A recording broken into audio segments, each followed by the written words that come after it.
பயங்கர மாசா படத்துல நாங்க பார்க்குறோம், கொண்டாடுறோம். அவரோட ரொமான்டிக் சைடு ஏன்னா ஃபேமிலி அவ்வளோ அழகா பார்த்துக்கிறாரு. அவ்வளோ ஸ்வீட்டா ஜாலியா பேசுவாரு. ஸோ ஏதாவது சொல்லுவாரா? ஏன்னா எப்போ யாரை மீட் பண்ணாலும் ஹவ் இஸ் யுவர் ஃபேமிலி அப்படின்னு தான் கேட்பாரு அப்படின்னு சொல்லுவாங்க. உங்களுக்கு ஏதாவது பர்சனலா இந்த டிப்லாம் ஃபாலோ பண்ணுப்பா அப்படிலாம் சொல்லியிருக்காரா? சார், மேடம் வந்து எனக்கு தெரிஞ்சு one of the most cutest couple நான் சொல்லுவேன். பிகாஸ் அவங்க 2 பேரும் அந்த அந்த லவ் அந்த அந்த லவ் அந்த கேர் இருக்கு இல்லையா, அது வந்து பயங்கரமாக இருக்கும். சார் எப்பவுமே வந்து ஃபேமிலி கம்ஸ் ஃபர்ஸ்ட், அதுக்கப்புறம் தான் rest. Next family first, work அதுக்கப்புறம் தான் மீதி எல்லாமே. ஸோ அதனால் ஹீ இஸ் ஆல்வேஸ் டெடிகேட்டட். டைமாக இருக்கட்டும், மீதி எந்த விஷயமா இருக்கட்டும், ஷூட்டிங் ஸ்பாட்டில் ரொம்ப டைட்டாக ஒர்க் பண்ணிகிட்டு இருப்போம். அங்கே வந்து சார் வந்து டைம் ஒதுக்கி ஃபேமிலிக்குன்னு ஒரு டைம் எப்போவுமே சொல்லுவார், ஃபேமிலிக்குன்னு ஃபஸ்ட்டு ஒரு டைம் ஒதுக்கிடுங்க, அதுதான் எப்போவுமே வந்து நல்லது.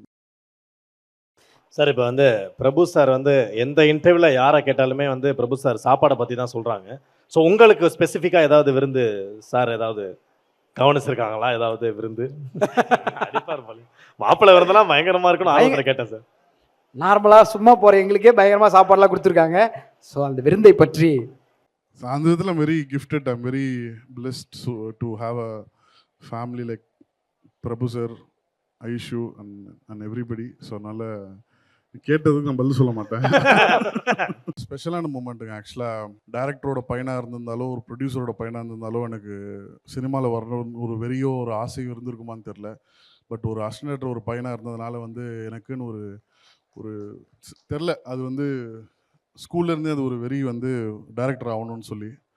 ஸோ ரொம்ப கஷ்டப்பட்டு வந்து என்னையும் தம்பியும் இன்ஜினியரிங் படிக்க வச்சார் அப்பா.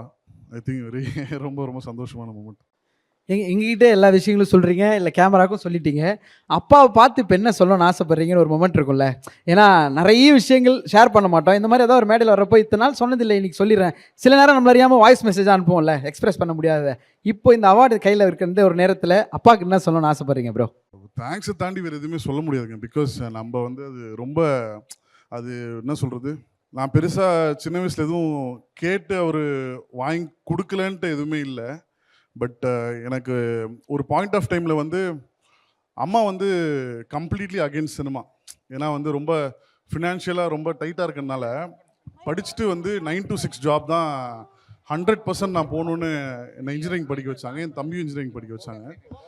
எனக்கு வந்து ஒரு சப்போர்ட்னு வந்து ஒரு பெரிய வாய்ஸ் வந்து எங்கள் அப்பா தான் அப்போ சொன்னார். ஒரு 2 வருஷம் கூட ட்ரை பண்ணிட்டோம்.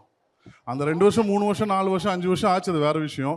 பட் அன்றைக்கி வந்து அவர் அந்த ஒரு வார்த்தை வந்து எங்கள் அம்மா கிட்ட வந்து சொல்லலை அப்படின்னா எனக்கு தெரிஞ்சு நான் இங்கே நின்று இருக்க முடியாது. ஸோ அதுக்கு வந்து ரொம்ப தேங்க்ஸ். ஸோ அதனால தான் அந்த ஸ்க்ரீனில் வந்து என் பேரை பக்கத்தில் எங்கள் அப்பா பேர் இருக்குன்னு சொல்லிட்டு தான் ஆதிக் ரவிச்சந்திரன் நான் எப்போவுமே பார்ப்பேன். பிகாஸ் எங்கள் அப்பா அளவுக்கு நான் டேலண்டடாக இல்லையான்னு எனக்கு தெரியாது. பட் கடவுள் வந்து எனக்குன்ட்டு ஒரு இடம் கொடுத்ததுக்கான காரணம் வந்து அப்பா பட்ட அந்த 27-28 years of struggle in cinema. அதுக்காக தான் கடவுள் வந்து எனக்கு அந்த ஒரு இடத்த கொடுத்துருக்காரு. நான் இப்போ வரைக்கும் நான் எப்போவுமே நினைப்பேன். ஸோ அதனால் தேங்க்யூ ஸோ மச்.